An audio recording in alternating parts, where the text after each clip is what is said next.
Chapter 1. The Tragedy of Margaret Ashford. Our story begins in the spring of 1873 in Silverton, Colorado. At that time, Silverton was a booming mining town, recently established in 1874. Wait, let me correct that. This story takes place in 1873, just before Silverton's official founding. The area was still largely wilderness, with only scattered mining camps and prospectors dotting the landscape. The San Juan Mountains were treacherous territory. Avalanches, sudden storms, and difficult terrain made travel through the region extremely dangerous. Most travelers used established routes, but in 1873, these routes were still being developed. On April 15, 1873, a man named Thomas Ashford, a wealthy merchant from Denver, was traveling through the San Juan region with his wife, Margaret Ashford, age 32. They were accompanied by two hired hands, a man named James Coulter and another named Samuel Webb. According to the official account filed with the Colorado Territory records in Denver, the group was traveling from Denver to Durango to establish a new trading post. They were well supplied, well armed, and experienced travelers. But they made a critical decision that would change everything. Instead of taking the longer, safer route through the established passes, Thomas Ashford decided to take a shortcut through what the local Ute tribes called the Canyon of Echoes. The Ute had warned settlers to avoid this canyon, but Ashford, confident in his abilities and eager to save time, ignored these warnings. According to the testimony of James Coulter, which was recorded in the official Colorado Territory records in Denver, the group entered the canyon around noon on April 16, 1873. The canyon was narrow, with towering red rock walls rising perhaps 200 feet on either side. The walls seemed to lean inward, creating a sense of being trapped, of being enclosed by the earth itself.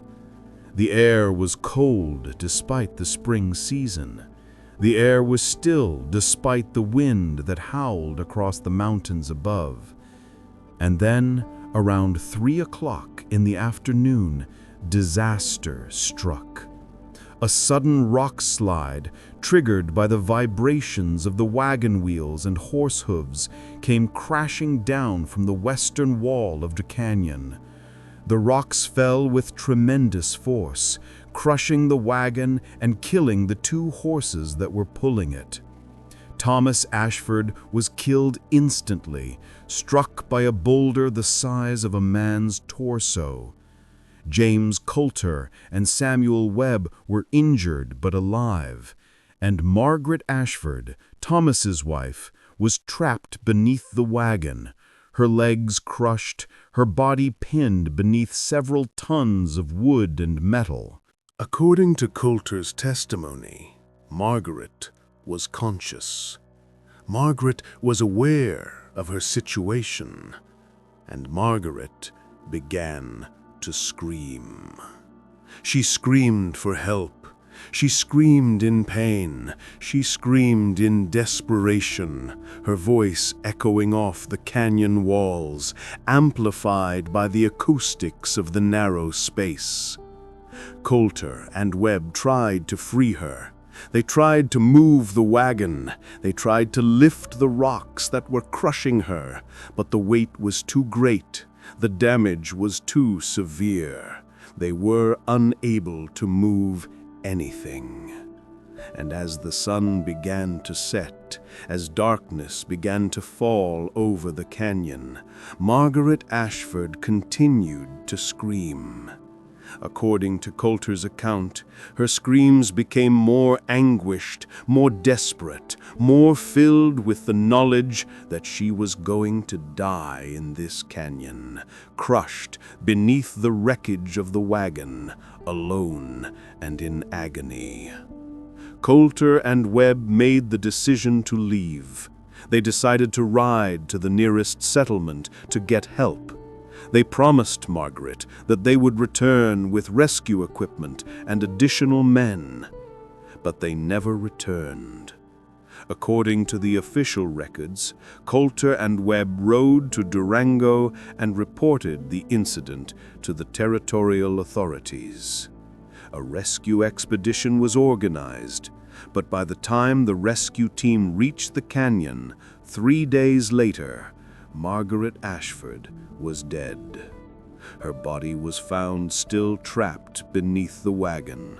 Her face was frozen in an expression of absolute terror and anguish, and her mouth was open as if she had been screaming at the moment of death. The rescue team buried her in the canyon, marking her grave with a simple stone. They recovered Thomas Ashford's body as well, and he was transported back to Durango for a proper burial. But something strange happened after Margaret's death. Something that would transform Widow's Canyon from a simple tragedy into a legend that would persist for over 150 years.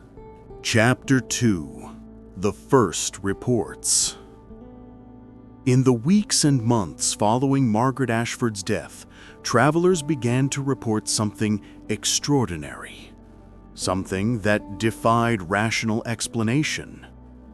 They reported hearing screams in Widow's Canyon.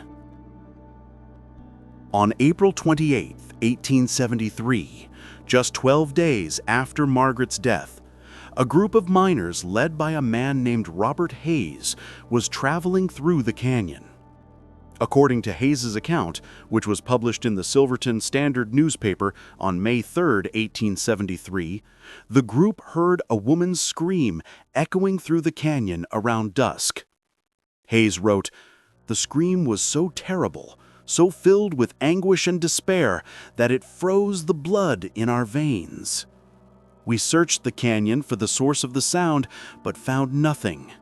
No person, no animal, nothing that could have produced such a horrifying cry." But here's where the story becomes truly extraordinary.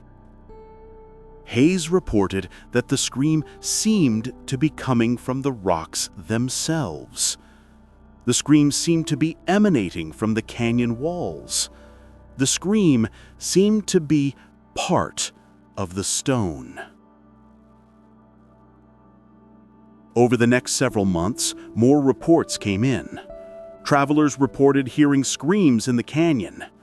Miners reported hearing screams while working in the area. Settlers reported hearing screams that seemed to come from nowhere and everywhere at once. But the reports all had one thing in common. The screams sounded like a woman in agony. The screams sounded like a woman in pain. The screams sounded like Margaret Ashford. In June of 1873, a geologist named Charles Whitmore traveled to Widow's Canyon to investigate the phenomenon. Whitmore was a man of science, a man who believed that every mystery could be explained through careful observation and logical analysis. According to Whitmore's journal, which was discovered in the Colorado State Archives, he spent 3 days in the canyon, documenting the acoustic properties of the space, measuring the dimensions of the rock formations, and attempting to identify any natural explanation for the screams. Whitmore wrote, "The canyon has remarkable acoustic properties. Sounds are amplified and distorted by the shape of the rock formations. Wind passing through the canyon can create sounds that resemble human voices. However, I must confess that I cannot explain the screams that I heard on the evening of June 14, 1873. The screams were too distinct, too articulate, too filled with emotion to be explained by wind or natural acoustic phenomena. Whitmore documented that he heard the screams at approximately 6:47 p.m. on June 14, 1873. He wrote that the screams lasted for approximately 3 minutes and that they seemed to be coming from the western wall of the canyon, the exact location where Margaret Ashford had been trapped beneath the wagon. But Whitmore also documented something else, something that would become the central mystery of Widow's Canyon. He documented that after the screams faded, he approached the western wall of the canyon to investigate, and he found something that made no sense, something that violated every law of geology and physics that he understood. Whitmore wrote, "The formation is approximately 18 inches in height and appears to be a perfect representation of a human face. The eyes are wide open, expressing terror. The mouth is open, as if in the act of screaming. The expression is so lifelike, so emotionally charged, that it is difficult to believe it is a natural formation. Yet I can find no evidence of human carving or manipulation. The formation appears to be part of the natural rock structure, yet it bears no resemblance to any known geological formation." Whitmore took measurements of the formation and created detailed sketches in his journal. He also collected samples of the rocks surrounding the formation for later analysis. But when Whitmore returned to Denver and presented his findings to the Colorado Geological Society, he was met with skepticism and ridicule. His colleagues suggested that he had been influenced by the power of suggestion, that he had seen what he wanted to see, that the formation was simply a natural rock formation that happened to resemble a human face. Whitmore was humiliated. He withdrew from public life and died in 1891, his reputation in tatters. But the screams in Widow's Canyon continued, and the rock formations continued to appear.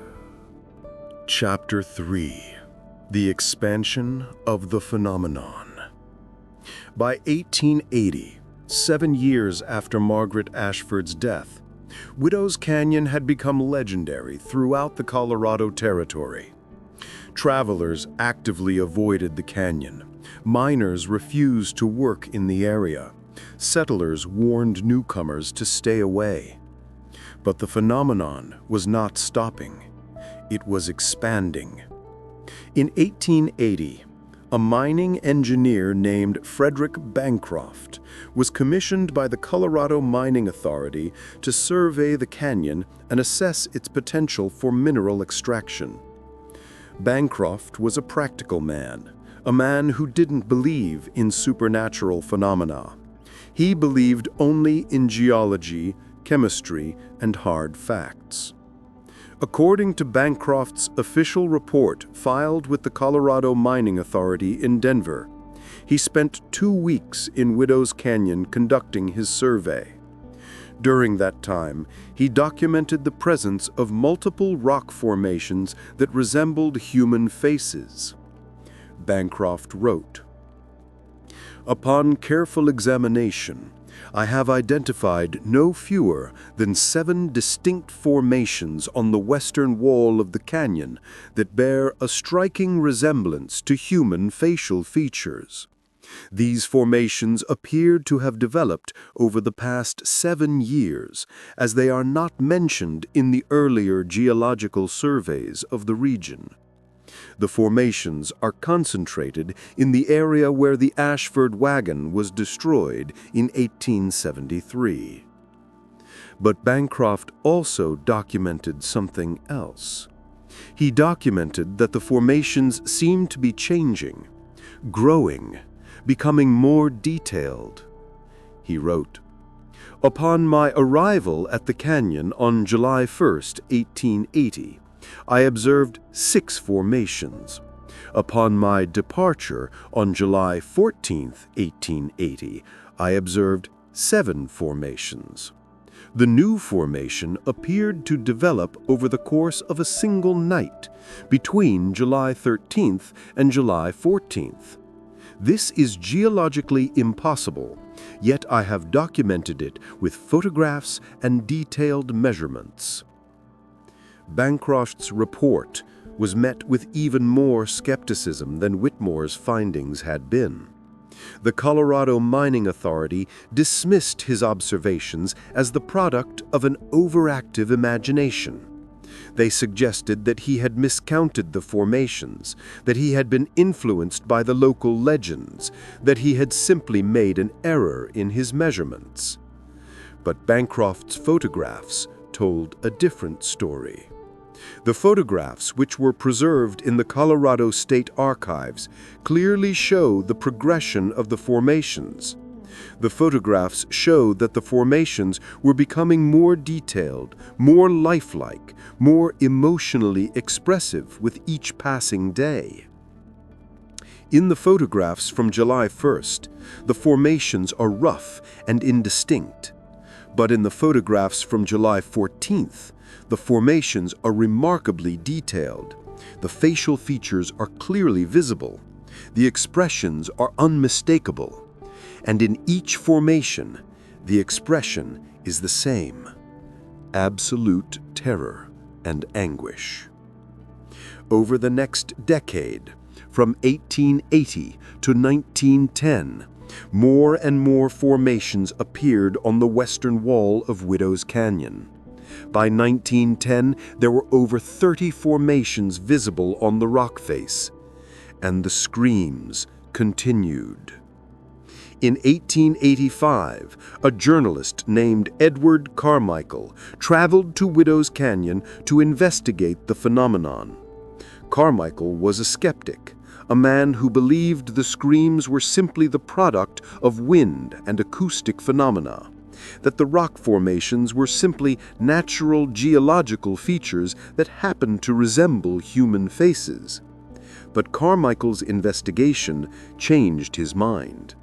According to the article that Carmichael published in the Denver Post on September 15, 1885, he heard the screams on the evening of September 12, 1885. He documented the exact time, 7:23 p.m. He documented the duration, approximately 4 minutes. He documented the emotional content, absolute terror and anguish. But Carmichael also documented something else. He documented that as the screams were occurring, he observed the rock formations on the western wall of the canyon beginning to glow. The rock formations began to emit a faint ethereal light. The light was blue-green in color, and it pulsed in rhythm with the screams. Carmichael wrote, "I have no explanation for what I witnessed. I can only report what I observed. The rock formations on the western wall of Widow's Canyon began to glow with an ethereal light as the screams echoed through the canyon. The light pulsed in rhythm with the screams, growing brighter as the screams grew louder, fading as the screams faded. When the screams ceased, the light disappeared completely. I have no scientific explanation for this phenomenon. I can only report that I witnessed it." Carmichael's article caused a sensation. Newspapers throughout Colorado and beyond published accounts of the phenomenon. Curiosity seekers began to travel to Widow's Canyon to witness the screams and the glowing formations for themselves. But something unexpected happened. The screams began to change. The screams began to become more frequent. The screams began to become louder.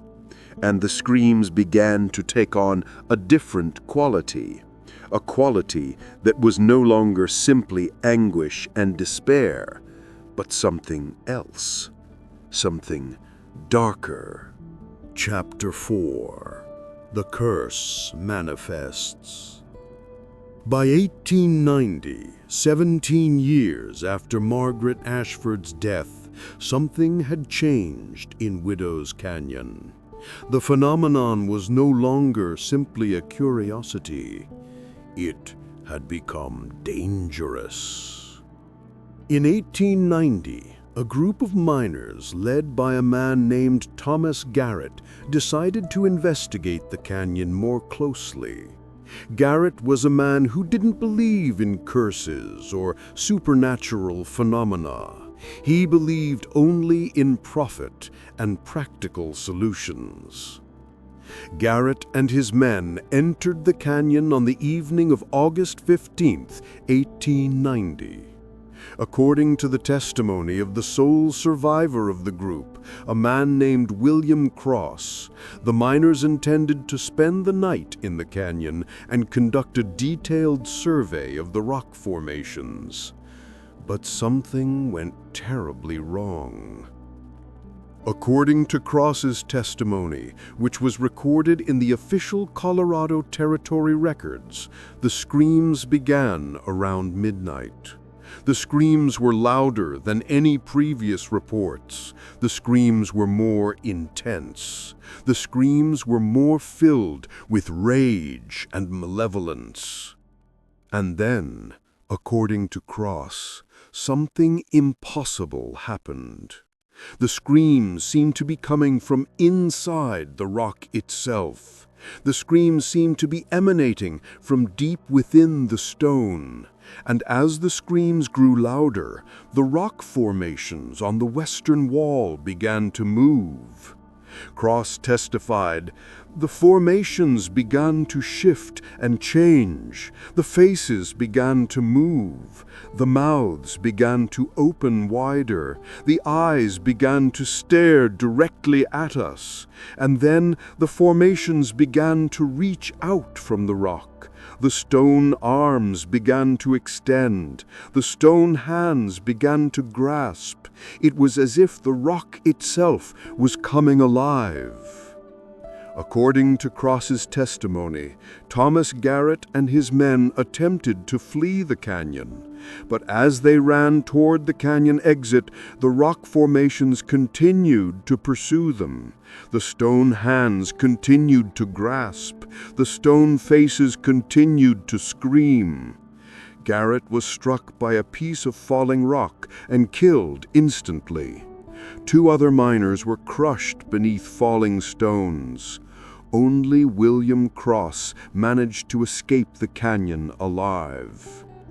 Cross was found the next morning by a search party, wandering the mountains in a state of complete shock and trauma. He was taken to the nearest settlement and treated for his injuries, but he never fully recovered from the experience. He spent the rest of his life in a state of profound psychological distress, unable to speak coherently about what he had witnessed in Widow's Canyon. The incident of 1890 changed everything. The Colorado Territory authorities issued an official warning prohibiting anyone from entering Widow's Canyon. The canyon was declared a restricted area. Signs were posted at both ends of the canyon warning travelers to stay away. But the phenomenon did not stop. The screams continued, the formations continued to appear, and the canyon continued to claim victims. Between 1890 and 1900, at least a dozen people were reported missing in or near Widow's Canyon. Their bodies were never found. Their fates remain unknown. In 1895, a priest named Father Michael O'Brien traveled to Widow's Canyon to perform an exorcism. Father O'Brien was a man of deep faith, a man who believed that the phenomenon was the result of a curse placed on the canyon by Margaret Ashford's suffering soul. According to Father O'Brien's journal, which was discovered in the archives of the Denver Diocese, he performed the exorcism on the evening of October 10, 1895. He chanted prayers in Latin. He sprinkled holy water on the rock formations. He called upon God to release the soul of Margaret Ashford from her torment. But the exorcism did not work. According to Father O'Brien's account, as he was performing the exorcism, the screams began. The screams were louder than any previous reports. The screams were filled with rage and defiance. And then a piece of rock fell from the western wall, striking Father O'Brien on the head and killing him instantly.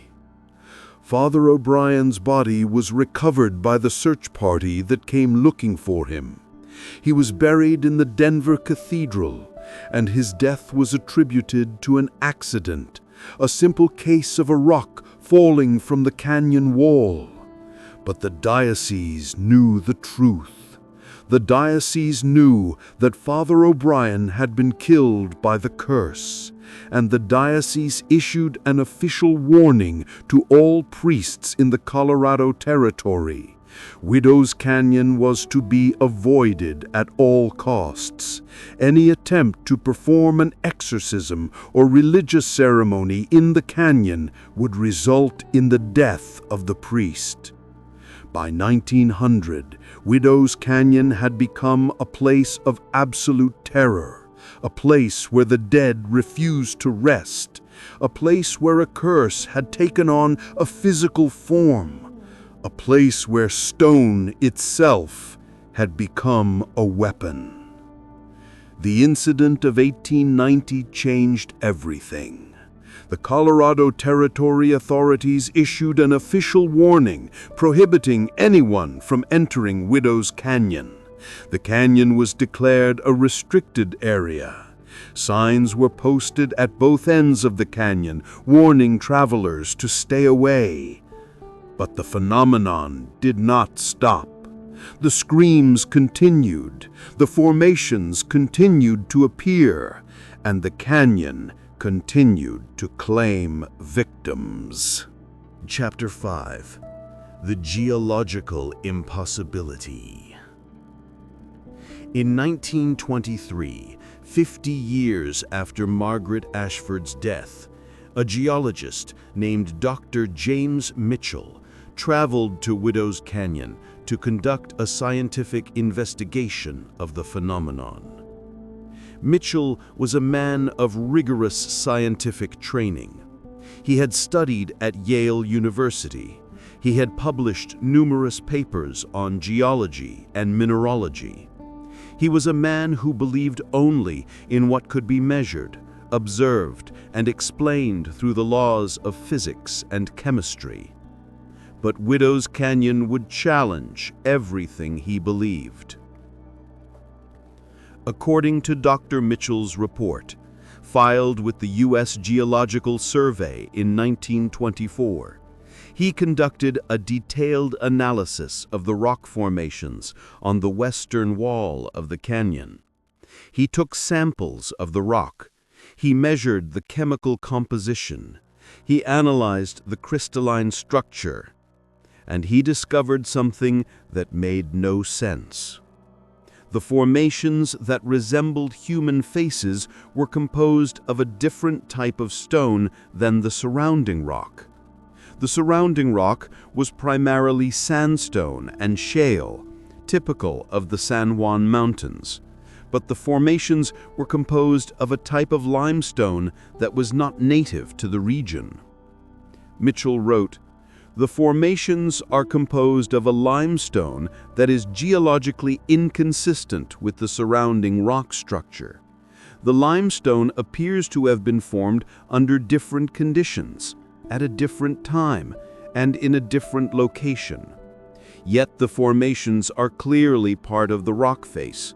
They are not separate objects that have been placed on the rock face. They appear to be integrated into the rock structure itself. This is geologically impossible. But Mitchell also documented something else.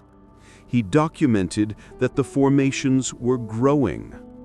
According to his measurements, the formations had increased in size by approximately 15% since Bancroft's measurements in 1880. The facial features had become more detailed. The expressions had become more refined. The formations were becoming more lifelike with each passing year. Mitchell theorized that the phenomenon was the result of some kind of unknown geological process. He theorized that the limestone formations were being created by a process that was not yet understood by modern geology. He theorized that the screams might be the result of wind passing through cavities in the rock, creating sounds that resembled human voices. But Mitchell could not explain how the formations were being created. He could not explain how limestone was appearing in a region where it did not naturally occur. He could not explain how the formations were becoming more detailed and more lifelike with each passing year. Mitchell's report was published in the U.S. Geological Survey's annual report in 1924. But his findings were met with skepticism and ridicule. His colleagues suggested that he had made errors in his measurements. They suggested that he had been influenced by the local legends. They suggested that he had simply misidentified the type of rock. But Mitchell knew what he had found. Mitchell knew that Widow's Canyon contained something that defied scientific explanation. And Mitchell knew that the phenomenon was connected to Margaret Ashford's death in 1873. In his final journal entry, written in 1925, just before his death, Mitchell wrote, "I have spent my entire career studying geology, studying the earth and its processes. But Widow's Canyon has taught me that there are forces at work in this world that cannot be explained by science. There are forces that transcend the laws of physics and chemistry. There are forces that are connected to human emotion, human suffering, and human death. I do not know what these forces are. I do not know how they work. But I know that they are real, and I know that Margaret Ashford's suffering has somehow been transformed into stone. Her screams have somehow been preserved in the rock itself, and her curse continues to grow stronger with each passing year." Epilogue. The mystery endures. The story of Widow's Canyon raises questions that science has never been able to answer. What we do know is that the phenomenon continues to this day. The screams are still heard in Widow's Canyon. The rock formations are still visible on the western wall.